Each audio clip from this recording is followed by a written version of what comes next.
it's so bad when they do that. For a variety. Guys, welcome back to the channel. Chaos Reborn is back, and we checking out some more wrestling content. Today we got 10 botches and unplanned wrestling kickouts. Hey man, I talked about it before. If you don't kick out in time, the ref needs to do the count. That's the only way to keep it going, man, because otherwise it looks stupid. Ref be 1, 2, and then do some shit like this while the guy's shoulder's still down, and now the whole match is botched. It looks all terrible, and everybody's sitting there complaining about it. So we don't need that. We need people to do the count. So let me shut up. Get over to this video. Before I start, like, subscribe, hit that bell notification, join the squad, baby. We moving up. That said, we're going to get the right saying up and get to the video. Let's go. 1, 2. Is this on? We all know the 3 count spells the end of a match in wrestling. If the predetermined finish occurs and the referee makes the fall, then the match has ended as planned. But sometimes it's not always as clear cut as that. Like that. And sometimes wrestlers can actually kick out of a pin when they weren't originally supposed to, or not kick out at all, with the ref still only counting to 2. Like, it's so bad when they do that. For a variety of different reasons. So today, we'll be taking a look at 10 unplanned and botched kickouts that occurred in wrestling. First up, we go back to Royal Rumble 2000 in Madison Square Garden as Triple H put up the WWF Championship against Cactus Jack in a legendary street fight. Triple H was due to get the win following the pedigree, a move that had only been kicked out of once at the time. That was so bad. However, Cactus Jack wanted the game to hit him with the pedigree onto the thumbtacks to finish the match. So after the first pedigree only got 2, Triple H would argue with the referee Earl Hebner in the corner, allowing Cactus to get back to his feet, only for him to walk into a second pedigree, hit onto the tacks this time. I hate how he didn't let the arms go with some of those earlier ones. The WWF I'm glad he switched that up, man. Kicking out on the fly proved to be a good decision, as it gave us an iconic spot to end an iconic match. Now, while back-to-back finishes being hit added to that match, we can't say the same for our next example, as The Rock wrestled Kurt Angle for the WWF Championship at No Way Out 2001. The stakes were high, as the winner would walk into the WrestleMania 17 main event as WWF Champion. So when The Rock hit the rock bottom, we all believed he was headed to WrestleMania as the champ. But surprisingly, this was not the finish of the match, despite the fact it was clearly meant to be. Instead of counting all the way to 3, referee Earl Hebner stopped his count at 2, signaling that Angle had got the shoulder up, much to the confusion of the fans who all thought the match was over.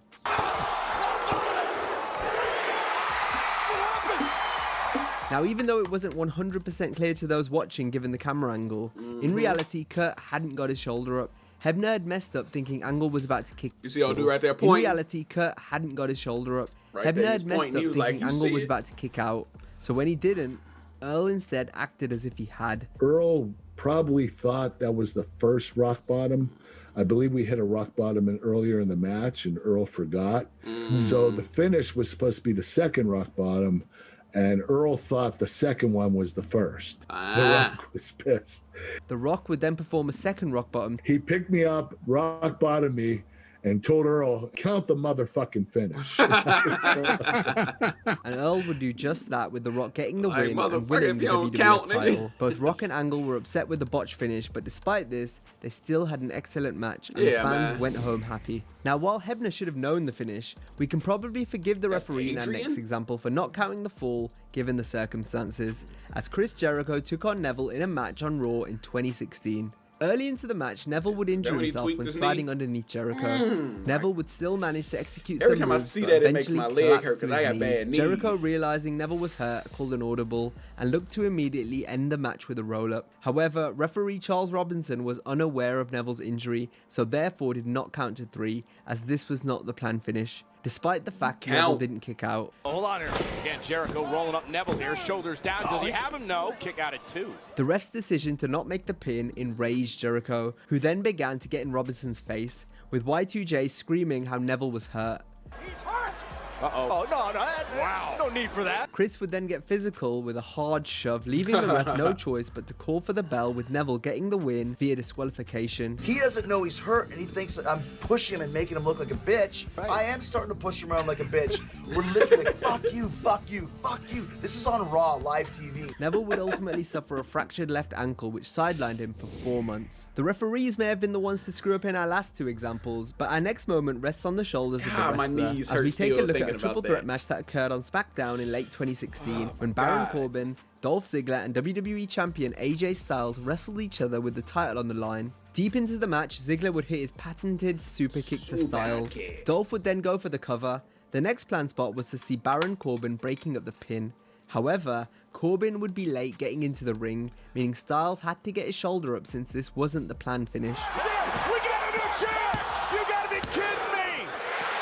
This was one instance where things not going to plan actually worked out. Yeah, The same that wasn't probably bad. can't be said for this next match, which was a fatal four-way for the WCW Championship taking place on Nitro in 1999, pitting Hollywood Hulk In Hogan, 1999. Goldberg, DDP and Ric Flair against each other. Late in the bout, Goldberg would hit his spear and jackhammer combination to Hogan. Hollywood would kick out of the spear as planned, but the cover following the jackhammer was set to be interrupted by an interfering Kevin Nash. But Kevin However, old broke Nash would down be late ass. entering the ring and wasn't going to get there in time to intercept the pinfall. This meant Hogan was forced to kick out. Nash is left our set, Tony. Nash coming to the ring. Kevin Nash. Like, bro, This why was not just significant slide as it was in? the first time You that ain't Goldberg's fast like jackhammer that. had been kicked out of. This could have been saved for a bigger stage and played out as a massive near fall. That But was instead, terrible, it man. came about due to a botch and Nash didn't get act like he's anywhere near the fast. reaction it could have, Terrible. given the circumstances. Nash might have been at fault for the last pinfall, but he would be the victim of our next unplanned kickout. It went down when Big Sexy challenged Triple H for the World Heavyweight Championship inside Blue Hell in Tista a got his Cell gear at Bad from, Blood man. 2003, with Mick Foley acting as a special guest referee. It was a brutal, bloody encounter in which all three men involved bled heavily. Foley would be bumped numerous times in the match, but got up each time, including towards the end of the encounter, where he would take a nasty bump against the cell wall. Nash would deliver the jackknife. Foley would spring back into the ring to make the count, but could only make it to 2 as the game kicked out. Foley was actually meant to stay down, while Nash was to attempt to cover. He would then abandon the pin to see where Mick was, but since the hardcore legend leaped back into the ring to make the count, Triple H then had to Messing kick up. out, allowing the rest of the match to play out as planned, with the game retaining I'm his like, but it was title still a good following a spot, though. sledgehammer shot It wasn't and too bad. pedigree.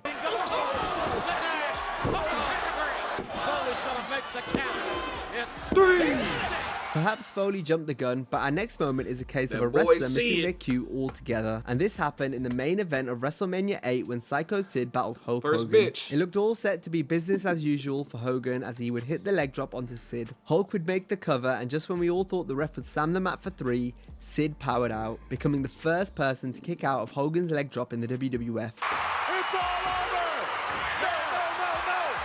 And this would Yeah, prove to well. happen in almost identical circumstances to when Hogan became the first person to kick out of Goldberg's jackhammer, as we discussed earlier. Following the leg drop kick out, Hogan, Sid and Harvey Whippleman then did some stalling until Papa Shango finally made his way out. Shango had got a late cue from the Shango. gorilla position and was meant to be the one to break up Hogan's pin following the leg Messed drop, up, thus man. causing a DQ. I'm sitting behind the curtain. They said, do not go until we give you the cue. And I'm waiting I'm for like, Gorilla alright. to give me the cue. And they like, all of a what are you sudden, Gorilla doing? goes, Go! Go, go, go, go. Well, he gave me the cue late. I got a late cue. Shango Like, I eventually can't do nothing managed about to enter that. the ring and attacked Hogan with the help from Sid until the Ultimate Warrior made his big return, making the save for Hogan boy in the was so process. coked As out. the two former WrestleMania opponents stood tall to end the show, Warrior's return saved what otherwise would have been a flat finish to the show, following the botched conclusion of the match. Next, we have an example of a wrestler changing the finish on the fly in order to Bret protect themselves. Hitman. This took place during a WWF event in Toronto in 1989, where Bret Why can't I Hart think his wrestled damn Dino name? Bravo. There we During the go, match, Bravo. Bret would I'm suffer like, a broken man. sternum and broken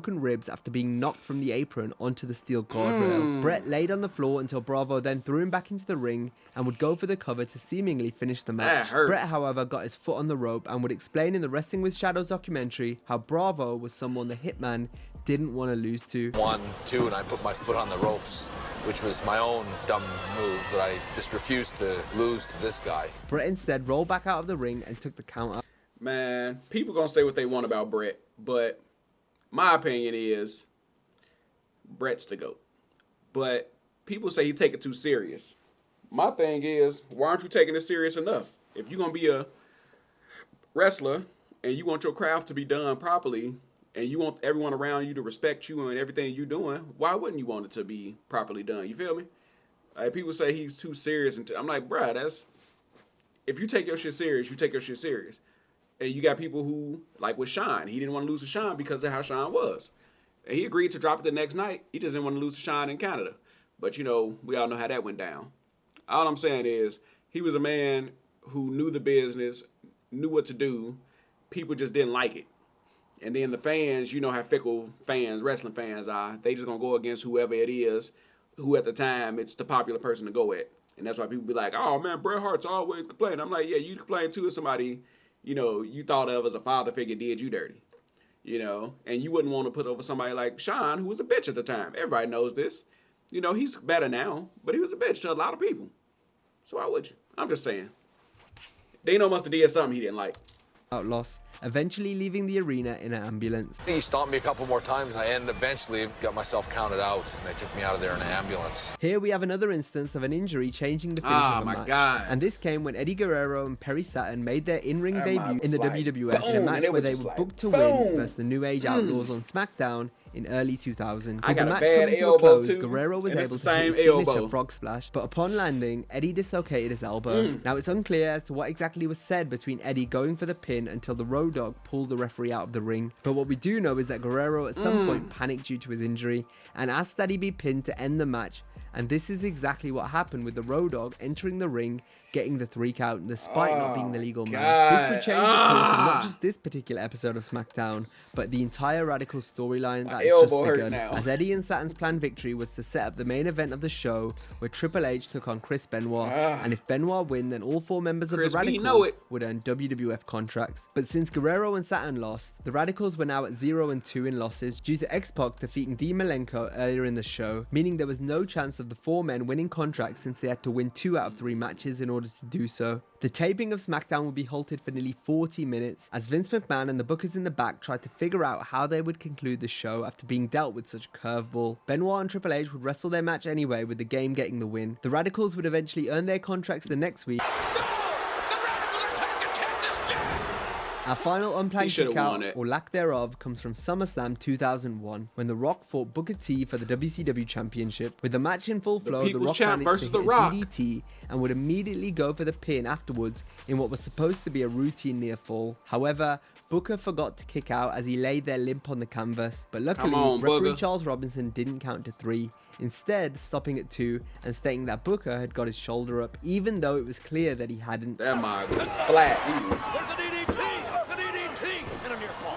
Booker had simply just forgotten to kick out, but it didn't affect the match, which continued as planned, with The Rock eventually picking up the win to become the new WCW champion. And that brings us to the end of this video. As always, if you enjoyed the video, be sure to give it a like and subscribe to the channel. And if you like this video, be sure to check out our video on 10 times a wrestler forgot a spot during a match. Have a great...